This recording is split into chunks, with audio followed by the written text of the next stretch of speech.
Okay, Steve. Okay. All right, here we go. My name's Steve Arnold. So looking over my presentations, which are, it seems to me that I'm probably going to be going along pretty fast for some of you, or maybe all of you in some sections. And either because the material's unfamiliar or I'm going too fast, or both. So I want to just outline a couple solutions to that. One solution, well, in general, look at the page in the schedule for the lecture, and you'll see there's both a PowerPoint and a PDF version of that PowerPoint available. And particularly in the PowerPoint presentation, there are extensive notes at the bottom of each slide, and you can only see them if you download the PowerPoint, then open it on your computer, and you'll get the full band of detail.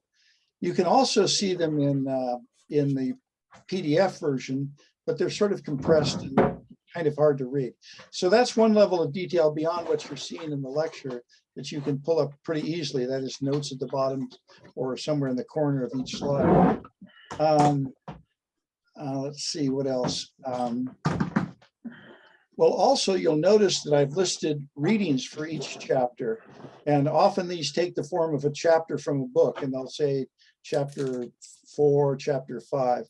And these are from a book I've written, and these are sort of early, not quite the final drafts of chapters, but each of these the PowerPoints were taken from these chapters. And so you'll see a much fuller exposition of all of the topics we talk about on the screen, plus others, by looking at those chapters. The chapters are from a book that will be out next spring, published by Oxford University Press. There's a website for the course. You'll see me bounce to it when I show animations. That's a website companion to the book that specializes in animations. And the location is phenotypicevolution.com. And there you can see not only animations from the chapter, but you can also see the table of contents for the book. So you can get a sense of additional chapters that might be of interest to you. But there's the only chapters that are available now are the ones that I've put up on the schedule for the course. Okay, so what we're going to do now is start on the first PowerPoint today. This is a talk in 2 parts. And the first part is on, did I share? I'm going to have to ask you, you can see my screen now with the pigs? Yes. And let's see, what do I need to do here? I guess I'm in full view. All right. So what we're going to do is talk about inheritance in response to selection, first with a single quantitative trait. And then in the second part, we'll take a 5-minute break after this first part. Then in the second part, we'll talk about inheritance and response to selection on multiple traits. Now, why the pigs? A lot of the early inspiration for the theory in the field of quantitative genetics came from plant and animal breeding. And so it was used by agricultural colleges all over the world to, select on traits like back fat, the depth of the bacon part of the pig. So this is just a little slide reminding us of what's going on here. Why aren't you? Here we go. Okay, so here's the thesis of this first lecture. First of all, the first point is that we're going to emphasize is that most traits, most quantitative traits, these are things like body size, continuously distributed traits, are affected by many genes. And by many, we mean dozens to hundreds of genes. The second main point is that we can model the inheritance of traits with this kind of a genetic underpinning with a statistical approach. In fact, that's basically the only approach we can take to modeling these traits, that taking advantage of some inheritance information. what enables this statistical approach to succeed? It's this parameter, additive genetic variance. It's statistical in concept that enables us to model both inheritance and response to selection. So we're just going to focus on those 3 points in our thesis, and we're going to approach them in this following way. We're going to start with phenotypic, the observable resemblance between parents and offspring. And we're interested in that resemblance because it's going to reveal heritable variation in whatever trait we're interested in. But to take advantage of that connection, we need a model of inheritance. And we're going to get to that model in just a minute. And I'm going to give a couple of examples of using that model of inheritance. We're going to be dealing with the concept of heritability, which you may have heard about. Fourth point, why don't we run out of additive genetic variants? You can imagine that when we select, we actually can use up additive genetic variants in the population. Why don't we just select all the population additive variants away so that we have nothing left? And we're going to talk about a model for why and how that genetic variance eroded by selection is renewed.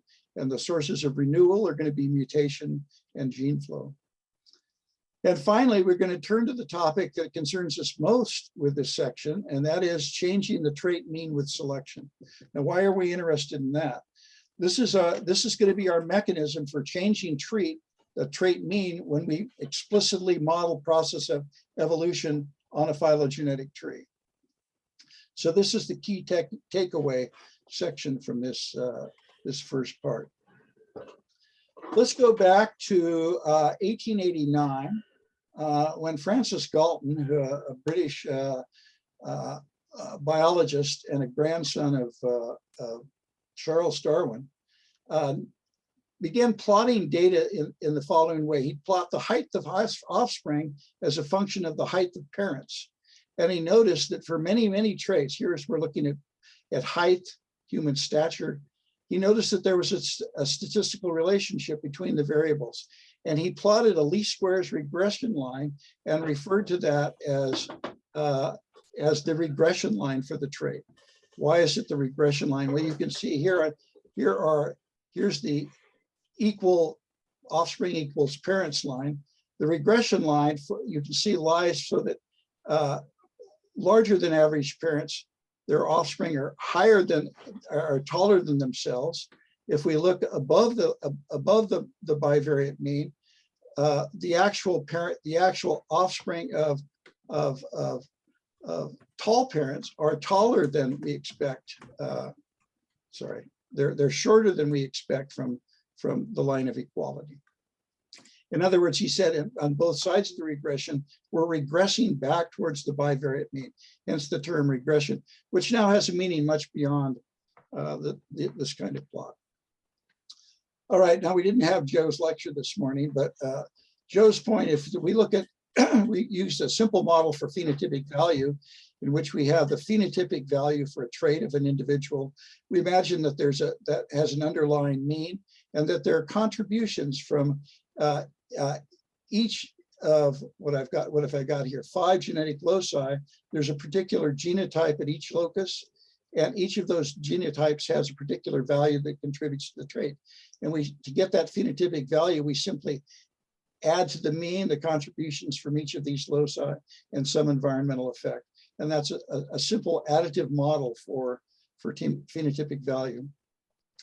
The notation we're going to use is that we have a phenotypic value denoted not P. We're going to save that for variance. We're going to denote phenotypic value as Z, and we're going to imagine that there's an additive genetic value, which is it's simply the sum of contributions across loci, and then an environmental effect, which we showed here. So we're also going to imagine that each of these these contributions are that these two parts of the phenotypic value are independent. So the means add up in the same way that the individual observations add up, and likewise the variance of Z is equal to the variance in X plus the variance in E. We're going to call that variance in additive effects capital G, and the environmental variance we're going to call E. All right. So looking back at Galton's regression, we can see that it's the covariance of the variables that are on the two axes, right? The covariance of phenotypic values of offspring and phenotypic values of parents. Now notice that back there when we say values here, we're talking about the average of offspring and the average of parents, right? So this is just our standard expression for a regression slope, right? It's the covariance divided by the phenotypic variance on the x-axis. And what we're seeing in the model we just looked at is that, well, we're going to see it up ahead, that this covariance between phenotypic values is actually equivalent to a covariance in genetic values. And so the heritability, the slope of the line heritability, is actually the genetic variance divided by the phenotypic variance of the traits. So if we just have a plot of parents versus offspring, we can use that to estimate the additive genetic variance of a trait in a population. This is the quick and simple way of understanding that. In other words, our model has identified additive genetic variance as the key statistical property responsible for Galton's regression. That is to say, the resemblance between parents and offspring. All right, so here there are other kinds of genetic effects that we just pushed to the side. We didn't talk about dominance. We didn't talk about epistasis. But as a point, it turns out, and I'll let you go into the notes to look at this in detail, the covariance between, say, parents and offspring is largely due to the additive genetic effects, and there's a small contribution of additive by additive epistatic terms. So the particular combination of relatives we're interested in, parents and offspring, that resemblance is largely due to genetic, through the variance in X, the variance in additive genetic values. All right, now let's look at an example. I hate the way that keeps popping up there. An example that I'm going to use in the rest of the slides today, unless the rest of the presentation, is the example of mother-daughter resemblance in vertebral counts. And in general, we're beginning to use this trait of vertebral counts. Here I'm showing you an X-ray of a garter snake. That's one of the organisms that I study principally in my research. And you can see that up here in the body, each of these vertebrae, which you can easily count, is attached to a rib. But when you get right down to about, when do they stop? Right about here, the vertebrae no longer have ribs attached to them. That's the onset of the tail vertebrae. So there's a distinction between body and tail vertebrae, and it's that body vertebrae have ribs attached. And you don't have to X-ray the snake to count body versus tail counts.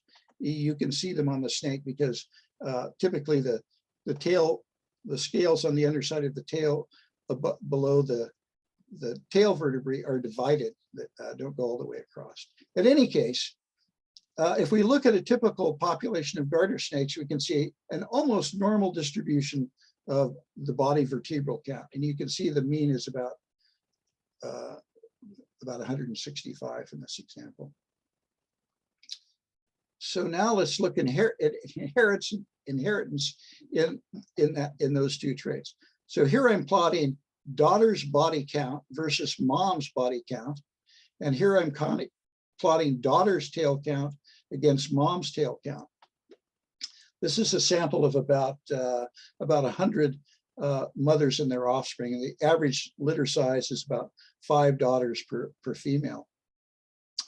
And you can see here we plotted the regression of the daughter's body count on the mom's body count, and the slope of the line gives us the heritability and tells us that 54% of the variation is heritable in the case of the body count, and 48% of the variation is heritable in the case of the tail count. Just to give you an example of how you would collect data. collect data that could be used to estimate. And we'll, in Pat Carter's lecture tomorrow, we'll talk in detail about more complicated, more general ways of estimating heritability and additive genetic variants. But this gives us an introduction. And in our first computer exercise that Joseph Wetta is going to run for us, we'll actually estimate we'll show you the actual data and a program for estimating these values. How widespread is a heritability of about 5, which is what we saw for human stature and for body vertebral counts and for tail vertebral counts in a snake? Well, here's a survey of 158 estimates of heritability for a variety of morphological traits. And you can see the mode is somewhere between 0.4 and 0.5. Why are we interested in this? If we want to model the evolution of a trait where we don't understand a morphological trait, we don't know anything about its heritability, in an evolutionary model, we could use a value of 0.4 to 0.5, and that would be a typical reasonable value for heritability in the absence of any other information. That would be a reasonable prior. All right, so much for estimating our key variable parameter underlying resemblance between parents and offspring. Let's go to our fourth point, which is why don't we run out of additive genetic variants? Well, why are we worried about that? Well, if we make statistical models of quantitative traits, we can show that stabilizing selection tends to erode variation in the trait each generation. And so we can also see that stabilizing selection, when that is to say, when the mean is close to the optimum of a stabilizing selection function, the stabilizing selection is also creating linkage disequilibrium between genes with positive and negative effects, and those are being converted to express variation by recombination each generation. So there are 2 effects of stabilizing selection. But the thing that restores the genetic variation in the population each generation is mutation. Now we know that mutation is a relatively rare event, but we're talking about traits in which dozens to hundreds of loci are exerting their effects on variation. So mutation then summed across all of those loci easily keeps pace with the nibbling away of variation due to selection, stabilizing selection. The other thing that erodes away the variation is drift. We can lose variation by drift of the population, but we can also gain variation from migration from differentiated populations nearby. So in general, we can treat additive genetic variants as a parameter that equilibrates in natural populations under reasonable values of mutation, migration, drift, and stabilizing selection, so that in the models, when we take a concept of constant heritability or genetic variation into deep time, what we're imagining is there's some kind of an equilibration process like this, which creates and maintains this long-term average parameter that we're using for simplicity in our evolutionary models. All right, now we want to get to our final point in this first part of the lecture, and that's the changing of the trait mean with selection. This is the other utility of this regression that we talked about. It gives us an easy way of modeling the effects of directional selection on a trait. And let's for illustration, imagine the simplest kind of directional selection. So here's a hypothetical plot of parent offspring plot. Slope of the line is heritability. And we imagine in this plot that only the parent offspring combinations with values greater than, I think it's,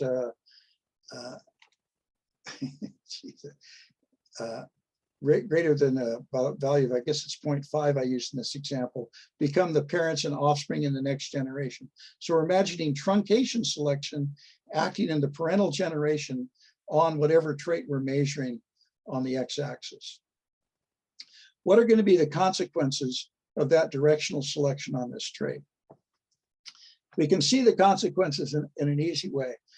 And the easy way is to calculate, first off, the means in the parental generations between the sample before selection, that's all of the points, versus the point after selection, that is the actual parents. So this is all parents versus actual parents, that is trait means.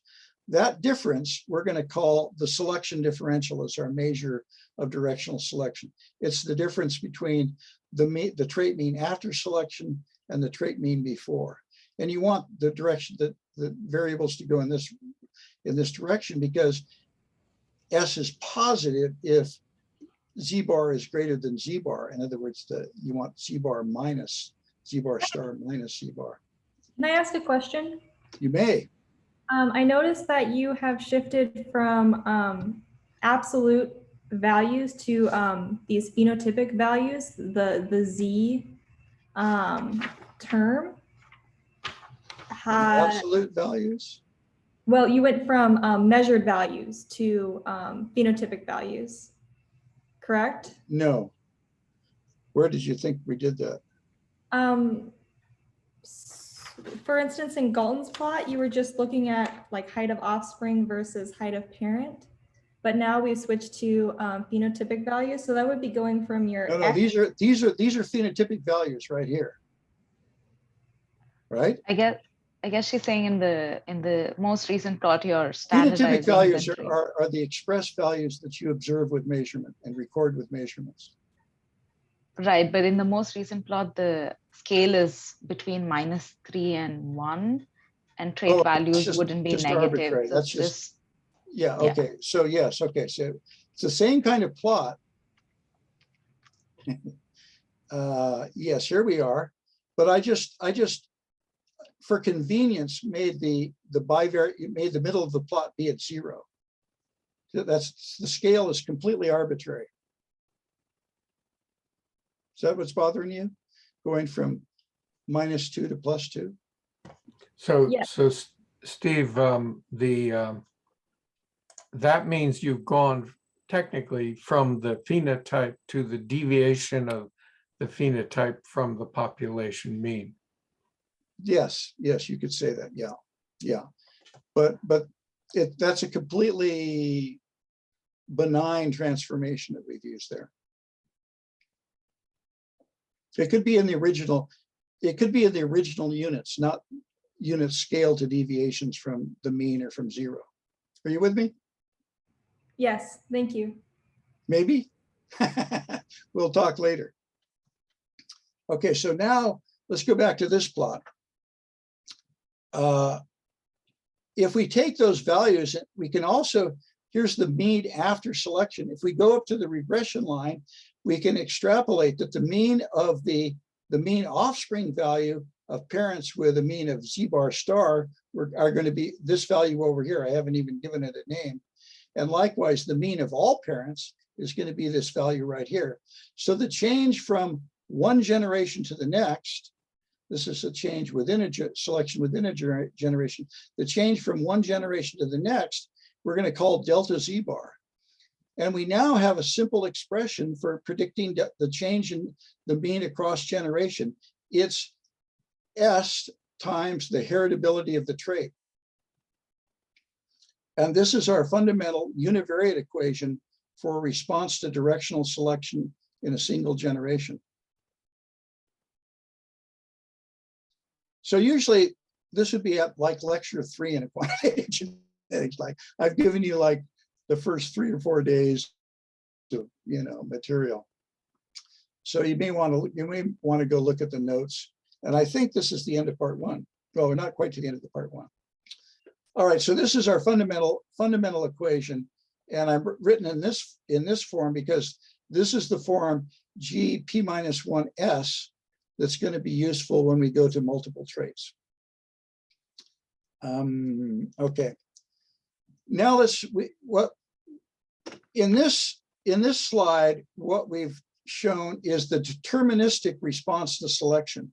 That is to say, this is how much change we'd expect in a very large population in which we impose this much selection. We would, as an expectation, or very accurately in a very large population, this is the deterministic response to selection.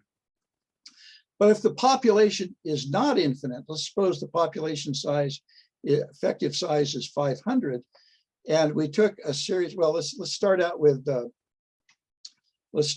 an individual population of size 500. Each generation, the response to selection is this term, but in addition, there will be a deviation due to random sampling of parents. So that if we follow a particular line, this one's easy to follow, right? Responding to selection, it bounces around. And so if we look at a whole set of replicate populations through time, even though each of them has the same heritability on the average, because of just finite population size, the same selection is being exerted, we'll get a whole range of actual responses to selection through time. You see, even the deterministic response is just adding up those little delta Z bars, generation by generation, producing this white line. But in an actual population that's bouncing around, the ensemble result is the variance expands through time, so that it's sort of like an evolving conic section, if you're with me. And I'm going to show you an animation just to make this a little more vivid. And this is where I'm going to have to drag a screen over, so bear with me.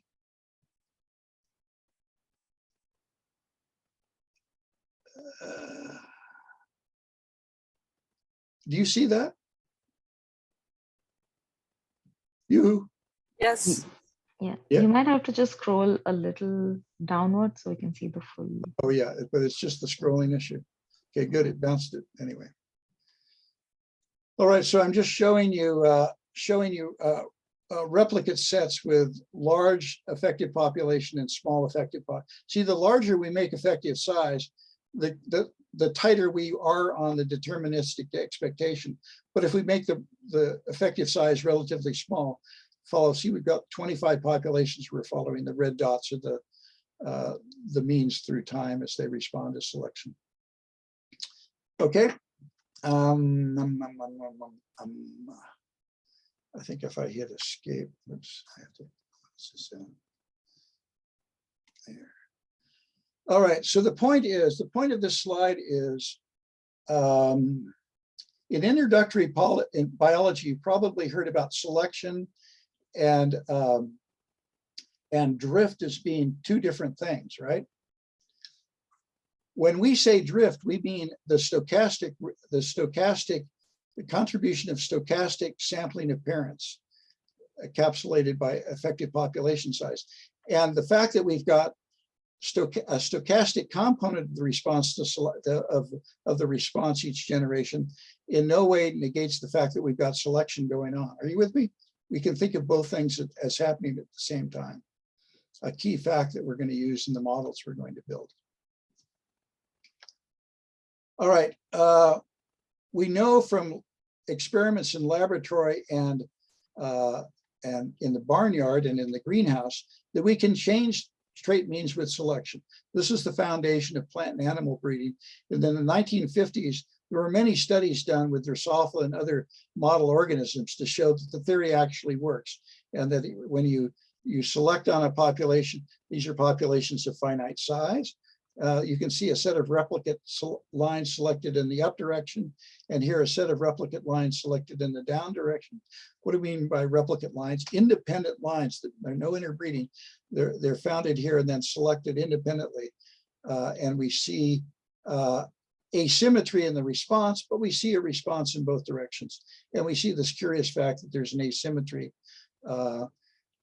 in another kind of bristle going in the asymmetries in the other direction. But I'm not going to go in. You could read in the chapter about why that asymmetry may come about. The point is that we know from not only theory, but empirical experimentation that this response to selection equation does a reasonable job. Okay, so here's the first part of our lecture today. What have we learned? We've learned that added genetic variance G is the key to understanding resemblance between parents and offspring. It's also, as a direct result of that, also the key to modeling response to selection. And we've also shown that G can be nibbled away by selection. We showed that on theoretical grounds, but it can be restored by mutation and migration. We can also lose G by drift. So we considered, so when we think about G being a constant, perhaps a constant parameter in our evolutionary equations, we're thinking of some complex equilibrium that's struck between drift and stabilizing selection, eroding away variation, and that variation being restored each generation by mutation and migration. At the end, there's some references for the details. And as I say, you can look at the chapter and see more detailed discussions of each of these references there. Can I ask Question? Yes, please. Will we be discussing the relationship of environment on heritability and how that changes our estimates of heritability? In a word, no. I know what you're talking about, but I think I know what you're talking about. The fact that if you change the environment of an organism, the expression of genes might be different and heritability might change accordingly. Is that what you mean? Yes, for the most part, yes. Well, that heritability is a like context dependent measurement. So we'll talk a little bit about that tomorrow in my lecture, because we'll talk about estimating the variance components themselves, which will allow you to get different heritability estimates under different environments. So I think we'll be able to address that question tomorrow. Great, thank you very much. I think what we're going to do is just pause for a couple more minutes, and then I'll do the second part. Are there any other questions about this first part?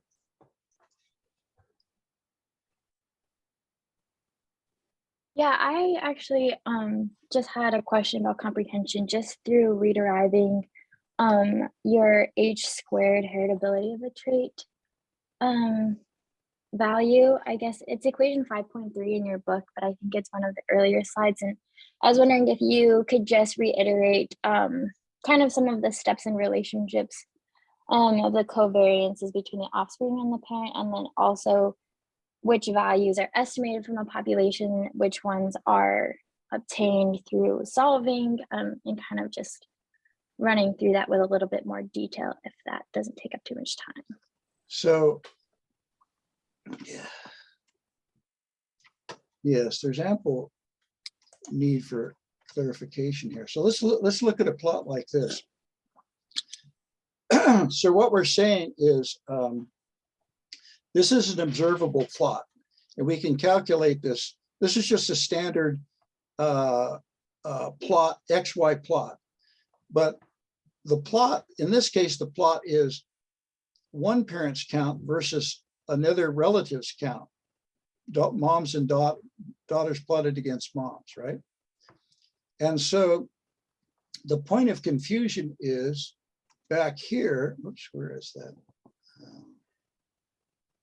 I think I've got to go back a slide. What you need to do, and I can't do it for you in a very satisfactory way here, is I just showed you this covariance plot, right?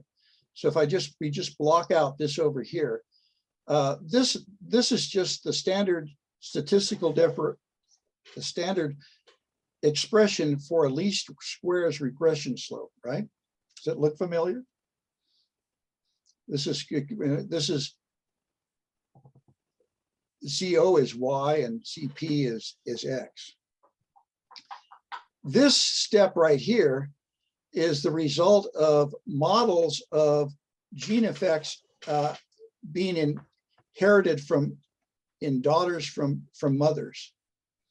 And that model I've skipped over, but you will find it in the chapter readings that I provided. And it's a non-obvious result that was found independently by Ronald Fisher,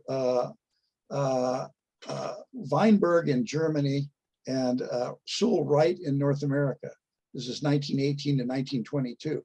And so that was the cutting edge, the cutting edge of quantitative inheritance in 1922.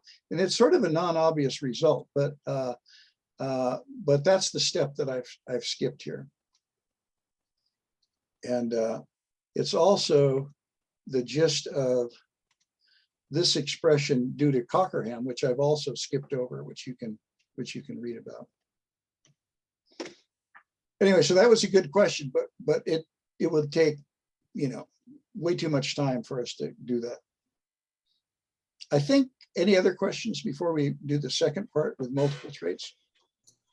Yeah, just a question. I'm not sure if this is semantic, but in the plot that you had with effective population size, where you ran you had all the replicates and you had the animation. Yeah, so so you're simulating the truth in which you have selection taking place, but due to the randomness of the selection of parents, you'll have some instances in which it doesn't appear as if, depending on when you sample. So what I'm doing actually is I'm just simulating this equation. Okay, so if I just simulate this equation, delta z bar equals h squared s, that tells us how much we change each generation, right? Mm-hmm. And so if we keep heritability constant and s constant, then we'll get this white line, ding, ding, ding, ding, ding, right? Generation after generation. What I'm trying to show is that if we each generation add a stochastic contribution from the fact that we don't have infinite population size, that we have a finite number of parents in the population that represents this line, then we're going to get stochastic spread about this deterministic expectation. It's very simple. Yeah. So in fact, when you're writing our code, what you have is you have delta z bar equals the deterministic response plus a random draw from a normal distribution with a certain variance. And and what I'm showing is the accumulated effects of that stochastic contribution in each lineage. And the remarkable thing is that you get a nice, you can show that this is a normal distribution of lineage means each generation marching into the future. Mm-hmm. Okay. Yeah. And so even though you have so each species will have a single realization of that replicate process, and there will be some instances in which, while selection is taking place, you see no effect on a particular phenotypic trait of interest. I can't easily answer that. What we're imagining, this is an idealized population in which we're imagining that we have, I think, 100 replicates of the process followed through 400 generations in time. Now that could be, we could have a single species that we observe change this way over 400 generations, and we say that the effective population size in that species would be to produce stochasticity of this magnitude. And so if we don't see a straight line, we could say, well, is that a reasonable amount of stochasticity bouncing around to see in a population of, say, 500? And we could answer that question. Are you with me, Matthew? Yep. Yeah. It's just, it has a very limited domain of application the way we've laid it out here. All right. Let's see. I'm going to switch to another PowerPoint. I'm going to stop share. And I'm going to share again in just a second. View.